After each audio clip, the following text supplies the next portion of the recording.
الحمد لله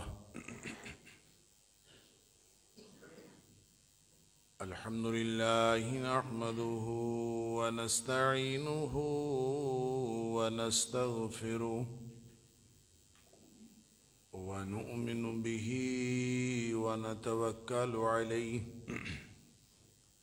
ونعوذ بالله من شرور أنفسنا ومن سيئات أعمالنا من يهده الله فلا مضل له ومن يضلل فلا هادي له وأشهد أن لا إله إلا الله وحده لا شريك له وأشهد أن محمدًا عبده ورسوله أرسله بالحق بشيرًا ونذيرًا بين يدي الساعة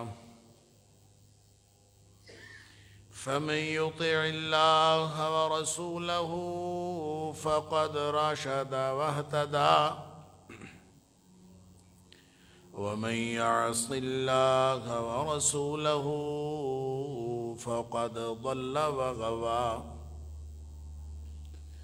فإنه لا يضر إلا نفسه ولا يضر الله شيئا نسأل الله ربنا أن يجعلنا ممن يطيعه ويطيع رسوله ويتبع رضوانه ويجتنب سخطه فإنما نحن به وله أما بعد فإن خير الحديث كتاب الله وخير الهدي هدي محمد صلى الله عليه وآله وسلم وشر الأمور محدثاتها وكل محدثة بدعة وكل بدعة ضلالة وكل ضلالة في النار فأعوذ بالله السميع العليم من الشيطان الرجيم من همزه ونفخه ونفثه بسم الله الرحمن الرحيم يا أيها الذين آمنوا بالله ورسوله والكتاب الذي نزل على رسوله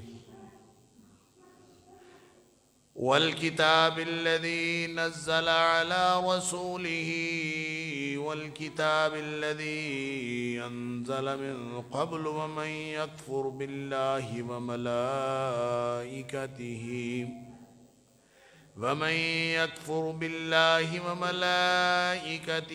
وكتبه ورسله واليوم الآخر فقد ضل ضلالا بعيدا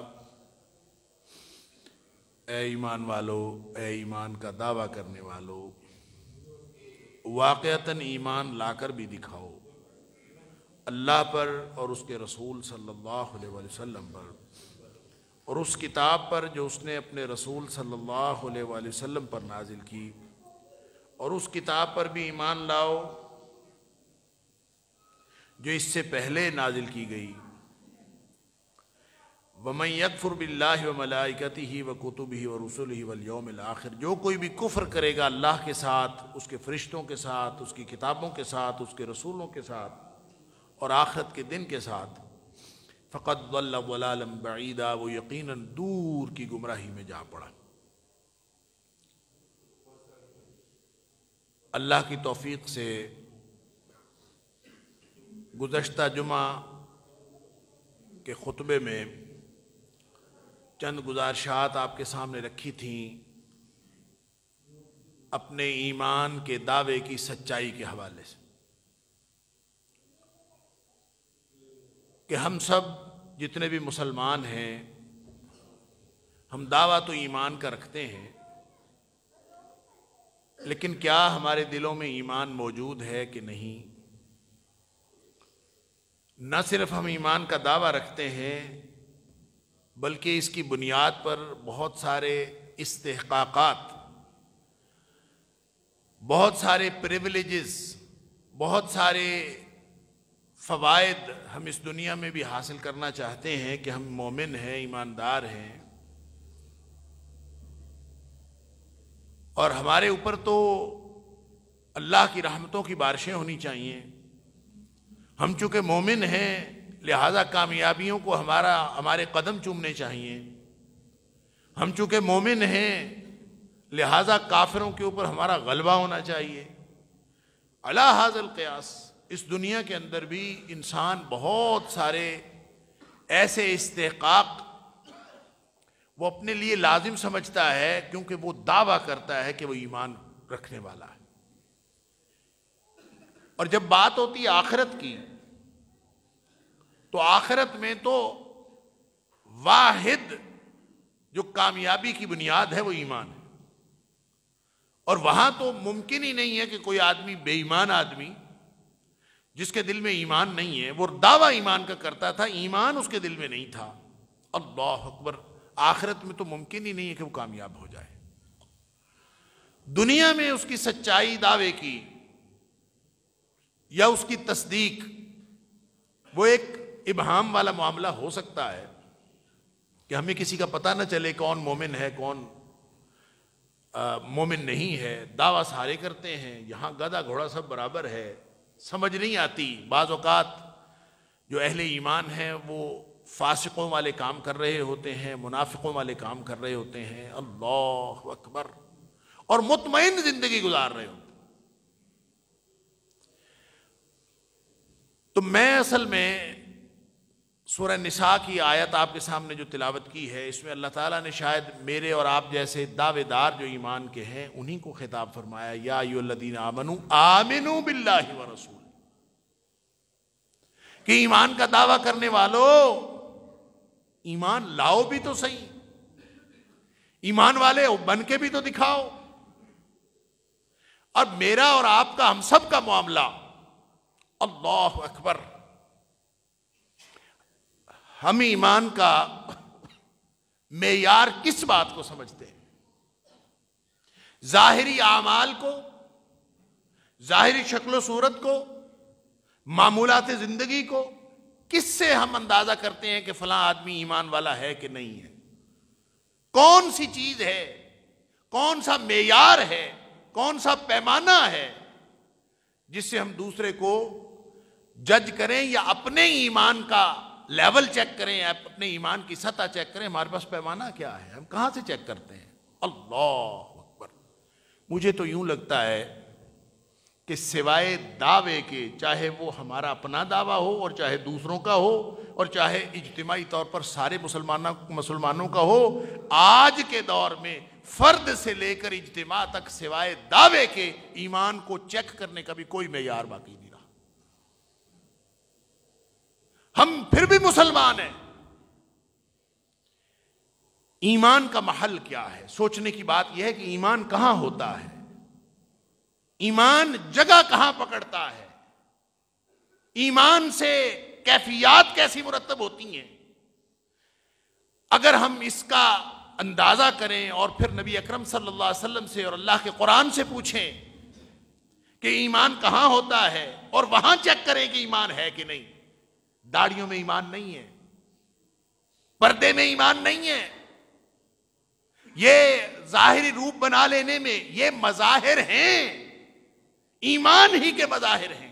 جس کے دل میں ایمان ہے اس کے ایسے مظاہر ہونے چاہیے، لیکن کون بہروپ دھار کے پھر رہا ہے یہ کیسے پتہ چلے گا؟ حتیٰ کہ آپ خود کہیں بہروپ دھار کے تو نہیں پھر رہے، کہیں آپ نے ایک تو لوگوں کو دھوکہ دینا ہے، کہیں آپ اپنے آپ کو دھوکہ تو نہیں دے رہے؟ کبھی ہم نے سوچا ایمان کا محل کیا ہے؟ ایمان ہوتا کہاں ہے؟ اس کی جگہ کون سی ہے؟ کیا وہ ہمارے کپڑوں میں ہے ایمان؟ کیا وہ ایمان؟ ہمیں تو لوگوں نے یہ بھی کہا کہ اسلام میں داڑھی ہے، داڑھی میں اسلام نہیں ہے۔ گویا کوئی داڑھی رکھے تو بھی مسلمان ہے، نہ رکھے تو بھی مسلمان ہے۔ علی ھذا القیاس، پھر اس کا مطلب ہے پردہ اسلام میں پردہ ہے، پردے میں تو اسلام نہیں ہے، وہ بھی نکال دیں۔ پھر آپ کہہ دیں اسلام میں کپڑے پہننا ہے، کپڑوں میں تو اسلام نہیں ہے۔ بس کرتے جائیں آگے سے آگے، کہاں رکے گا یہ معاملہ؟ پھر ہر چیز آپ اس کے اندر ریلیکس ہوتے چلے جائیں گے، اس کو چھوڑتے چلے جائیں گے۔ یہی تو وہ بات تھی جو نبی اکرم صلی اللہ علیہ وسلم نے فرمائی تھی کہ لَتُنْقَضَنَّ عُرَى الْإِسْلَامِ عُرْوَةً عُرْوَةً، اسلام کی کڑیاں ایک ایک کر کے ٹوٹتی چلی جائیں۔ یہی تو وہ بات تھی۔ اب اسلام کی کڑیاں ٹوٹتی جائیں گی، اس کا مطلب یہ نہیں ہے کہ اسلام ٹوٹتا جائے گا، اسلام تو ٹوٹنے والا ہے ہی نہیں۔ فَقَدِ اسْتَمْسَكَ بِالْعُرْوَةِ الْوُثْقَىٰ لَا انفِصَامَ لَهَا، اللہ کے قرآن کا فیصلہ ہے، سبحان اللہ۔ لا اکراہ فی الدین قد تبین الرشد من الغی فمن یکفر بالطاغوت ویؤمن باللہ، جو طاغوت سے کفر کرے، اللہ پر ایمان کا اظہار کرے، فقد استمسک بالعروۃ الوثقی، اس نے ایسا مضبوط کڑا تھام لیا، لن انفصام لہا، جو کبھی ٹوٹ نہیں سکتا۔ یہ ایسا مضبوط کڑا ہے، تو اس کی کڑیاں ٹوٹ کیسے سکتی ہیں؟ قرآن نے کہہ دیا یہ انبریکیبل ہے۔ جب یہ انبریکیبل ہے تو وہ کون سی کڑیاں ہیں جو ٹوٹ رہی ہیں، جو ٹوٹتی جائیں گی، جس کے بارے میں نبی اکرم صلی اللہ علیہ وسلم نے فرمایا لَتُنْقَضَنَّ عُرَى الْإِسْلَامِ عُرْوَةً عُرْوَةً، ایک ایک کر کے اسلام کی کڑیاں ٹوٹتی چلی جائیں گی۔ تو اصل بات یہ ہے کہ اسلام تو انبریکیبل ہے، اسلام نہیں ٹوٹتا، یہ تو مضبوط کڑا ہے۔ ٹوٹتا کون ہے؟ لوگ اسلام سے ٹوٹتے ہیں، لوگ ایک ایک کڑی کر کے اسلام کو چھوڑتے چلے جاتے ہیں۔ اور اسلام کڑیاں ٹوٹنے کا مطلب لَتُنْقَضَنَّ عُرَى الْإِسْلَامِ عُرْوَةً عُرْوَةً کا معنی یہ ہے کہ لوگ ایک ایک کڑی کر کے اسلام سے دستبردار ہوتے چلے جائیں۔ داڑھی سے شروع کر لیں، پھر آپ چلتے جائیں آگے، چھوٹی چھوٹی چیزیں نا۔ اس کے بغیر بھی ہم مسلمان ہیں، اس کے بغیر بھی ہم مسلمان ہیں، اس کے بغیر بھی ہیں، تو وہ چلتے جاؤ۔ مسلمان ہونے کا دعویٰ تو چھوٹا دعویٰ ہے، اس کے بغیر بھی ہم مومن ہیں اور کامیابی کے دعوے دار ہیں، دنیا میں بھی کامیابی، آخرت میں بھی کامیابی۔ گویا کامیابی ہمارا دعویٰ، ہر چیز دعوے کی بنیاد پر۔ میرا ایمان، میرا مسلک، میرا گروپ، میرا گروہ، ہم سب تو جنتی ہیں۔ کل حزب بما لدیہم فرحون، قرآن کہتا ہے ہر گروہ جس بات پر ہے اسی پر خوش ہے۔ جس سے مرضی پوچھ کے دیکھ لیجئے۔ اللہ اکبر، جنتی اور جہنمی کے فتوے تو ہم نے اپنی جیبیں بھری ہوئی ہیں، بس جو سامنے آیا، مخالف پر جہنمی کا فتویٰ، موافق پر جنتی کا فتویٰ۔ اور بھائی اللہ کے قرآن سے بھی پوچھ لیں، اللہ کے رسول صلی اللہ علیہ وسلم سے بھی پوچھ لیں، نبی اکرم صلی اللہ علیہ وسلم سرور کائنات صلی اللہ علیہ وسلم، اللہ کے بعد کائنات کی سب سے بزرگ ہستی، اللہ کے بعد کائنات کی سب سے افضل ہستی۔ صحابہ کرام بیٹھے ہیں، نبی اکرم صلی اللہ علیہ وسلم فرماتے ہیں لا ادری ما یفعل بی ولا بکم، مجھے نہیں پتا کہ میرے ساتھ کیا ہونے والا ہے اور تمہارے ساتھ کیا ہونے والا ہے۔ نبی اکرم صلی اللہ علیہ وسلم کو فکر ہے، جن جیسا ایمان، جن کے جیسی ہستی، جن کے جیسا دل، قلب اطہر، جن کے جیسی شخصیت، جن کے جیسا کوئی مقام و مرتبہ، جن کے جیسا اللہ کی عبدیت میں ڈوبا ہوا کوئی بھی وجود دنیا کائنات میں ممکن ہی نہیں ہے. وہ فرماتے ہیں لا ادری ما یفعل بی ولا بکم، تمہارے ساتھ کیا ہونے والا ہے اور میرے ساتھ کیا ہونے والا ہے مجھے نہیں پتا، اور یہاں کے مولویوں کو بھی پتا ہے، یہاں کے مقتدیوں کو بھی پتا ہے ہم جنتی ہیں اور دوسرے جہنمی ہیں، ہم سب کو پتا ہے. کس بنیاد پر؟ صرف دعوے کی بنیاد پر. یہ دعویٰ ہے، یہ ان کا بھی ہے ہمارا بھی ہے، یہ ہر گروپ کا ہے، ہر مسلک کا ہے. اس دعوے کو جانچنے کا طریقہ کیا ہے؟ ایمان کہاں ہوتا ہے؟ میں نے عرض کیا قرآن سے ہی پوچھ لے کہ ایمان کہاں ہوتا ہے. دعویٰ تو ان دیہاتیوں نے بھی کیا تھا نا، جو نبی اکرم صلی اللہ علیہ وسلم کے پاس آ کے انہوں نے کلمہ پڑھ لیا تھا. ہم نے بھی اور کیا کیا ہے، کلمہ ہی تو پڑھا ہے. وہ بھی شاید اس لیے پڑھا کہ ہمارے ماں باپ نے پڑھا ہوا تھا، انہوں نے پڑھا دیا، ہم نے پڑھ لیا. ہم میں سے سوچ سمجھ کر شعوری طور پر کلمہ پڑھنے والا ہے کون؟ کبھی کلمہ بھی شعوری سطح پر پڑھا، کبھی کلمہ بھی سوچ سمجھ کے پڑھا ہے، پھر بھی دعویٰ ہے کہ ہم جنتی ہیں. اللہ یا ایھا الذین آمنوا آمنوا باللہ ورسولہ، ایمان کا دعویٰ کرنے والوں اللہ اور اس کے رسول صلی اللہ علیہ وسلم پر ایمان لا کے بھی دکھاؤ. اور ایمان کہاں ہوگا، کیسے محسوس ہوگا کہ ایمان ہے؟ ایمان اگر آپ کے اندر آ جائے تو کیسے پتہ چلتا ہے؟ یا دوسروں کے اندر آ جائے تو ایمان سے کیا ہوتا ہے، اور ایمان آتا کہاں ہے؟ وہ دیہاتیوں نے آ کے کہا قالت الاعراب آمنا، اللہ نے قرآن میں بیان کیا سورہ حجرات کے اندر، فرمایا قالت الاعراب آمنا. یہ دیہاتی کہتے ہیں کہ ہم مومن ہو گئے. قل، اے حبیب صلی اللہ علیہ وسلم آپ ان کو فرما دیجئے لم تؤمنوا، تم مومن نہیں ہوئے. دعویٰ تھا نا، دعویٰ تھا کہ ہم مومن ہیں. فرمایا قل لم تؤمنوا، تم مومن نہیں ہوئے. تو اب آگے سے سوال ہوگا نا، یہ یعنی ہر شخص کے دل میں یہ سوال پیدا ہوتا کلمہ تو میں نے پڑھا، میں مومن کیوں نہیں ہوا؟ دعویٰ تو میں کر رہا ہوں، مومن کیوں نہیں ہوا؟ اللہ اکبر. تو اس کا جواب بھی ساتھ ہی قرآن نے دے دیا وَلَكِنْ قُولُوا أَسْلَمْنَا. تم اپنا دعویٰ یوں کیا کرو کہ ہم مسلمان ہیں، ہم مسلمان ہو گئے، ہم نے اطاعت قبول کرنے کا وعدہ کیا ہے. وَلَمَّا يَدْخُلِ الْإِيمَانُ فِي قُلُوبِكُمْ، ایمان ابھی تمہارے دلوں میں داخل نہیں ہوا.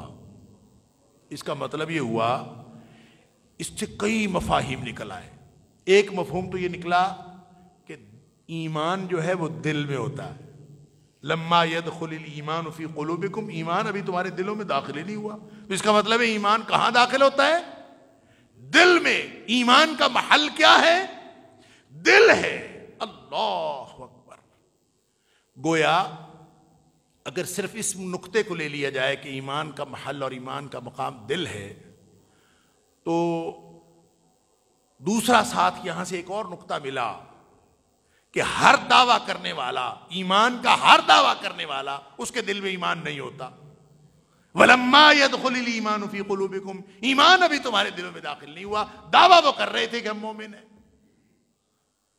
تو ہر دعویٰ کرنے والے کے دل میں ایمان نہیں ہوتا، اور جس کے دل میں ایمان ہوتا ہے وہ کہاں ہوتا ہے؟ دل میں ہوتا. اب بتائیں تو ذرا، میں اور آپ کبھی دل میں جھانکا ہے؟ دل میں کبھی جھانک کے دیکھا ہے کہ دل میں ایمان ہے کہ نہیں؟ اللہ اکبر. تو ایمان کا محل، ایمان کا مقام دل ہے، اور آج کے دور میں دل ہمارا موضوع ہی نہیں ہے.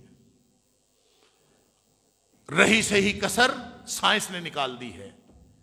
سائنس، پوری کی پوری سائنس، پورا کا پورا مغرب کا علم، پورا کا پورا ان کا ایپسٹیمولوجی کا تصور، پورا ان کا علمیات کا تصور، پوری ان کی تہذیب، پوری ان کی معاشرت، پوری ان کی معیشت، پوری ان کی فکر، وہ صرف اور صرف انسان کے جسم کو سہولت پہ پہنچانے کے چکر میں ہے. جسم موضوع ہے، انسان کا جسم موضوع ہے، دل کسی کا موضوع نہیں. دل اگر کسی کا موضوع ہے بھی تو وہ صرف خون پمپ کرنے کا ایک آلہ، اس کے اعتبار سے ہے، لہذا ساری تحقیقات ہو رہی ہیں کہ یہ پمپ کرتا رہنا چاہیے. آرٹریز بند ہو جائیں تو اس میں ڈال دے سٹینٹ تاکہ خون پمپ ہوتا رہے، خون آتا جاتا رہے. اور اگر کوئی بہت ہی بلاک ہو جائے تو بائی پاس کر کے بس دل اس حد تک رہ گیا، خون پمپ کرنے کے کالے کے علاوہ اس کا کوئی اور مقصد نہیں رہا. اللہ اکبر. جبکہ نبی اکرم صلی اللہ علیہ وسلم نے فرمایا تھا کہ انسانی شخصیت کا مرکز ہی دل ہے، اس کو سنبھالو. دل سنبھل گیا تو سمجھ لو کہ سارا جسم سنبھل گیا، جسم سنبھل گیا تو سارا معاشرہ سنبھل گیا. ہر فرد ہے ملت کے مقدر کا ستارہ. افراد کے ہاتھوں میں ہے اقوام کی تقدیر. قومیں کہاں سے بنتی ہیں؟ افراد سے بنتی ہیں. فرد کیسے بنتا ہے؟ دل کی اصلاح سے بنتا ہے. دل ہمارا موضوع نہیں ہے. ہم نے کبھی دل پر نہ جھانکنے کا طریقہ سوچا، نہ کبھی جھانکا، نہ کبھی دیکھا، نہ نبی اکرم صلی اللہ علیہ وسلم سے پوچھا، نہ ہم نے کبھی اس کو موضوع بنایا کہ ہم دل کی حفاظت کریں. ہمارا تو پورا کا پورا جو سسٹم ہے، پورا نظام ہے، وہ اس بات کو سپورٹ کرتا ہے کہ تمہارے جسم کی سہولت کے لیے سارا بندوبست ہونا چاہیے. اب آپ اس تناظر میں، میرے اس تھیسس اور اس نقطہ نظر کے تناظر میں اپنی پوری زندگی کو دیکھ لیجئے، انالائز کر لیجئے گا، اس کا انالیسس کر لیجئے گا. آپ کو سمجھ آئے گی کیا کیا کیوں کر رہے ہیں. دنیا میں جو کوئی بھی جو کچھ بھی کر رہا ہے، دل کی اصلاح کے لیے کیا کر رہے ہیں. دل کی اصلاح ہمارے پروگرام میں شامل ہے. آپ نظام تعلیم دیکھ لیں، آپ حتیٰ کہ دینی مدارس بھی دیکھ لیں. کیا پرائیویٹ تعلیمی ادارے، کیا سرکاری تعلیمی ادارے، جو کچھ بھی کیا جا رہا ہے وہ انسانی جسم کی فکر کی جا رہی ہے. کبھی کسی نے دل کی بھی فکر کی؟ اب یہ پوری دنیا میں وبا کا دورہ ہے. ہم مرنے سے بچنا چاہتے ہیں، جسم کو بیمار ہونے سے بچانا چاہتے ہیں. پوری دنیا کو فکر پڑی ہے. کہیں لاک ڈاؤن ہے، کہیں تعلیمی ادارے بند ہوتے ہیں، کبھی مارکیٹیں بند ہوتی ہیں، کبھی کوئی اسٹریٹجی، کبھی کوئی اسٹریٹجی. کیا فکر کیا ہے؟ فکر یہ ہے کہ جسم بیمار نہ ہو، جسم مرنے سے بچ جائے. کبھی کسی نے دل کی بیماری کی بھی فکر کی، کبھی کسی نے دل کے بیمار ہونے کی بھی فکر کی کہ اس کا علاج بھی دریافت کیا جائے. کبھی کسی نے اس بات کو بھی موضوع بنایا کہ روح تو عرصہ ہوا مر چکی ہے، اس کو بھی زندہ کرنے کا کوئی انتظام کیا جائے. روح مغرب کا موضوع نہیں ہے، اس کا موضوع صرف جسم ہے. پوری سائنس، پوری ٹیکنالوجی، یہی وجہ ہے کہ آپ ان کے ساتھ بات کریں دل کی تو نہ ان کی سمجھ میں آئے گی اور نہ وہ آپ کی بات سمجھنے کی کوشش کریں گے، بلکہ الٹے آپ کے اوپر الزامات لگائیں گے کہ آپ پتہ نہیں کس دور کے آدمی. جدید دور ہے، جدید علمیات کے تصورات ہیں، اس کے مطابق آپ سمجھیں اور پڑھیں. یہی وجہ ہے کہ لوگوں کے ذہنوں میں ایسے ایسے سوالات اٹھتے ہیں. میں جب 2006 میں پوسٹ ڈاک کے لیے برطانیہ گیا تو وہاں کا ایک پروفیسر اس یونیورسٹی کا مسلمان تھا، اس کے والدین پاکستانی تھے لیکن وہ وہیں پیدا ہوا. تو وہ مجھے کہتا ہے، ایک دن ہم بیٹھے ہوئے، کہتا ہے کہ کبھی انٹلیکچوئلز کا فورم ہو تو ہم قرآن کو کیسے ڈیفینڈ کر سکتے ہیں. مطلب اس کے خیال میں انٹلیکچوئلز کے فورم پر قرآن کو ڈیفینڈ نہیں کیا جا سکتا. جب اس نے مجھے یہ سوال کیا تو میں نے اس سوال کے جواب میں اس کو کہا، جو مجھے یاد ہے واللہ عالم، اگر کوئی الفاظ میں کمی بیشی ہو جائے تو اللہ تعالیٰ معاف فرمائے. میں نے اس سے کہا کہ تمہیں چاہیے کہ تم اسلام چھوڑ کے کوئی اور مذہب قبول کر لو. حیران ہو گیا، یہ کیا کہہ رہے ہو، یہ کیا بات ہے؟ میں نے تم سے ایک سوال پوچھا ہے، تم آگے سے الٹا جواب دے رہے ہو. میں نے اس کو کہا کہ جس بندے کو آج تک یہی سمجھ نہیں آئی کہ دانش کا سب سے اعلیٰ معیار قرآن پیش کرتا ہے، دانش کا معیار وہ ہے جو قرآن پیش کرتا ہے، جس کو یہ سمجھ نہیں آئی اس کو کوئی اور مذہب قبول کر لینا چاہیے جہاں اس کو دانش کا معیار نظر آتا ہے. ہم نے یہی نہیں سمجھا. علم کی بنیاد، علم ہے کیا؟ اللہ اکبر. ہر شخص جو ہے وہ شروع کر دیتا ہے اقرا بسم ربک الذی، قرآن کی تو جو پہلی وحی اقرا سے شروع ہوتی ہے، پڑھو چل. لہذا پورے مغرب کی ساری تعلیم، پورے سائنس کی ساری تعلیم، ٹیکنالوجی کی ساری تعلیم، یہ حرام نہیں ہے، جائز ہیں سارے علوم. لیکن جس علم میں اللہ کا ذکر نہ ہو، جس علم میں اللہ کے ساتھ جڑنے کا ذکر نہ ہو، وہ انسان جس کو اللہ نے پیدا کیا ہے اس کے جڑنے کا ذکر نہ ہو، اس کو علم کہاں کیسے جا سکتا؟ آپ کو معلوم نہیں ہے کہ اقرا اکیلا ایک لفظ نہیں اترا. جب اقرا کہا تھا تب تو نبی اکرم صلی اللہ علیہ وسلم نے آگے سے جواب دے دیا تھا جبریل کو. معلوم ہے نا، جب جبریل علیہ السلام نے کہا تھا اقرا مطلقاً اقرا پڑھو، تو کیا فرمایا تھا؟ ما انا بقارئ، میں پڑھنے والا نہیں ہوں. اب اس کا مرادی معنی آپ کر لیں کہ میں پڑھا ہوا نہیں ہوں، لوگ یہی ترجمہ کرتے ہیں میں پڑھا ہوا نہیں ہوں، میں تو یہ ترجمہ نہیں کرتا. ما انا بقارئ کا معنی ہے میں پڑھنے والا نہیں ہوں، میں وہ نہیں ہوں جو پڑھتے ہیں، میں پڑھنے والا نہیں ہوں.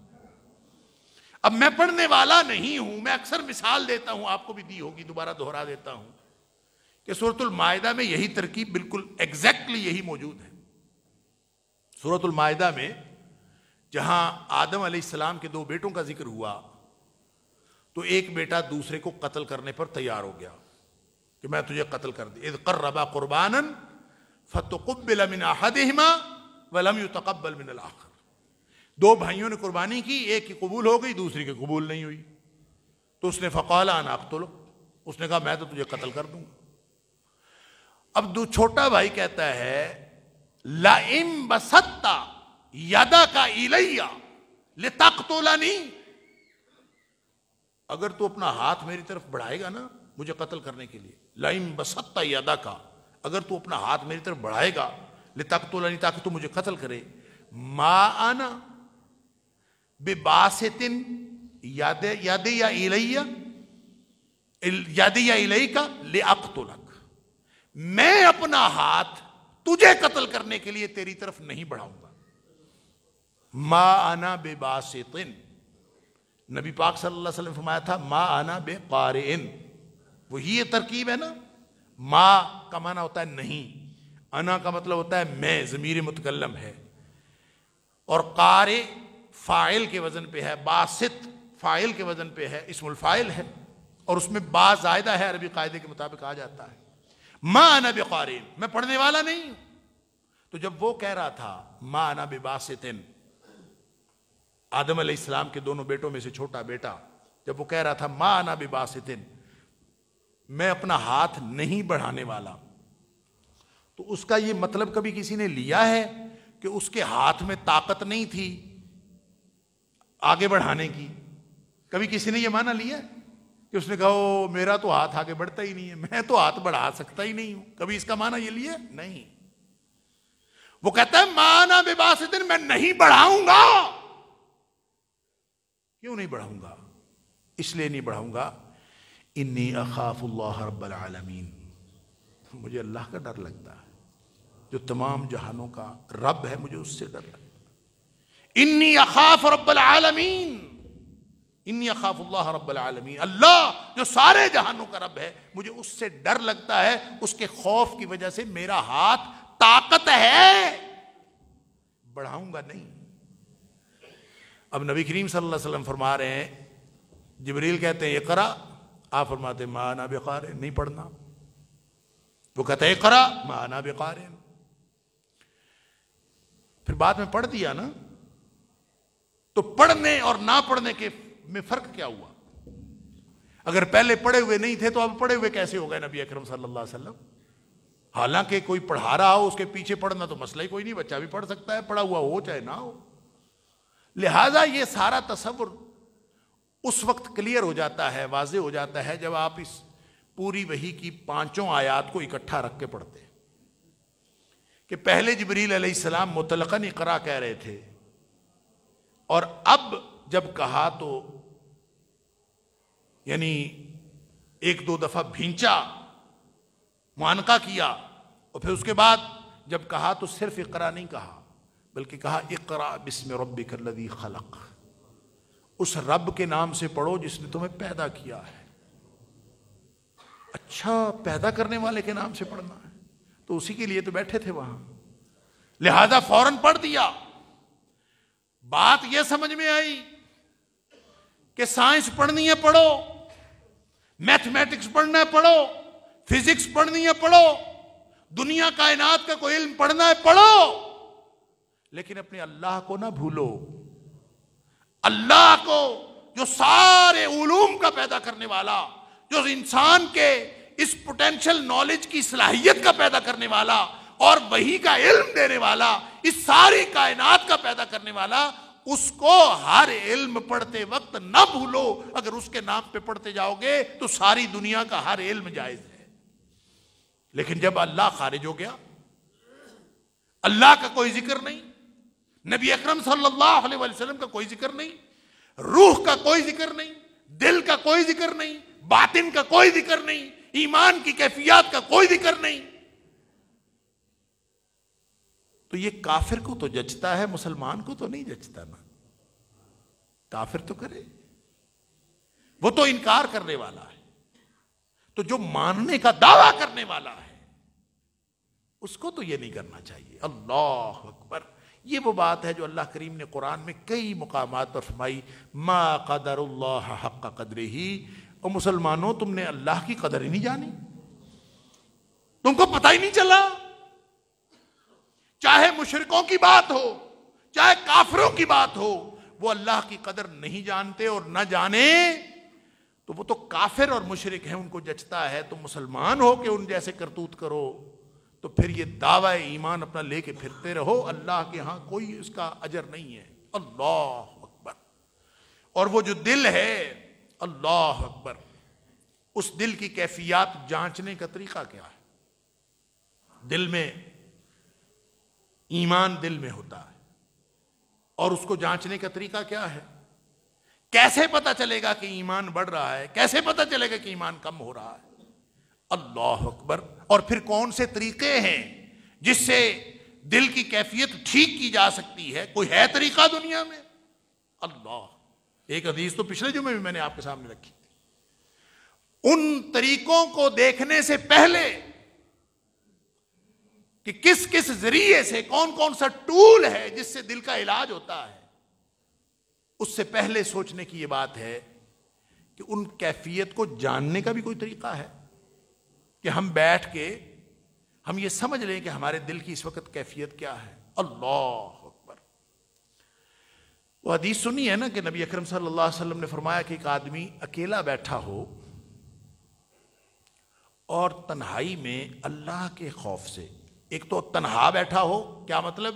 ارد گرد کوئی دیکھنے والا نہ ہو، اور اگر دکھاوے کا اور کسی اور مقصد کا کوئی امکان ہے تو وہ ختم ہو چکا ہو، اکیلا ہو، دل میں صرف اللہ کا خوف ہو، اور اپنے گناہوں کو یاد کر کے اس کی آنکھوں میں آنسو آ جائیں، ایک آنسو، زیادہ نہیں، ایک آنسو اگر آنکھ سے نکل کر ٹپک کے زمین پہ گرا تو زمین پر گرنے سے پہلے اللہ اس کے سارے گناہ معاف کر دے۔ ایک آنسو ہو اللہ کے لیے، اور تنہائی میں ہو، اکیلا ہو، کوئی اور اس کے اندر یعنی کوئی اور چیز نہ ہو، تو سمجھ لیجئے کہ ایمان موجود ہے۔ حضرت حذیفہ رضی اللہ تعالیٰ عنہ کے پاس ایک آدمی آیا تھا، اس نے آ کے شور مچا دیا، یا ابا عبداللہ، یا ابا عبداللہ، میں تو منافق ہو گیا ہوں۔ اللہ اکبر، یعنی خوف کہ میں کہیں منافق تو نہیں ہو گیا، مجھے یہ ڈر ہے کہ میں منافق ہو گیا۔ منافق کا اور مومن کا کیا فرق ہوتا ہے؟ یہی فرق ہوتا ہے کہ مومن کے دل میں ایمان ہوتا ہے، ظاہری عمل تو منافق اور مومن کا ایک جیسا ہوتا ہے، ظاہری عمل میں تو کوئی فرق نہیں ہوتا۔ وہ بھی نمازیں پڑھتے تھے، وہ بھی نمازیں پڑھتے تھے، وہ بھی روزے رکھتے تھے، وہ بھی روزے رکھتے تھے، وہ بھی جہاد میں چل پڑتے تھے، وہ بھی چل پڑتے تھے، غزوہ بنو مستلق میں سارے منافق گئے تھے ساتھ۔ اللہ اکبر۔ تو ظاہری طور پر منافق اور مومن کا پتہ نہیں چلتا، اس لیے وہ کہتا ہے کہ مجھے تو ڈر ہے کہ میں منافق ہو گیا ہوں۔ اب فرق صرف یہی ہوتا ہے کہ منافق کے دل میں رتی بھر ایمان نہیں ہوتا، وہ کر سارے کام رہا ہوتا ہے لیکن بغیر ایمان کے، وہ صرف اپنا کفر چھپا رہا ہوتا ہے ایمان کے اعمال کر کے۔ اور جو مومن ہوتا ہے وہ اپنے ایمان کی آبیاری کرنے کے لیے کام کر رہا ہوتا ہے، وہ اپنے ایمان کو مضبوط بنانے کے لیے کام کر رہا ہوتا ہے، اور جو ایمان کو مضبوط بنانے کے لیے یہ سارے کام کرتا ہے، ہر سٹیپ پہ ہر عمل کے ساتھ اللہ اس کے ایمان کے اندر تقویت اور مضبوطی عطا فرماتا ہے، اس کا ایمان ہر عمل کے بعد بڑھ رہا ہوتا ہے۔ اللہ، یہی فرق۔ لہذا حضرت حذیفہ رضی اللہ تعالیٰ عنہ سے وہ کہتا ہے کہ میں منافق ہو گیا ہوں۔ انہوں نے صرف ایک سوال پوچھا، صحابی رسول ہیں صلی اللہ علیہ وسلم، انہوں نے ایک سوال پوچھا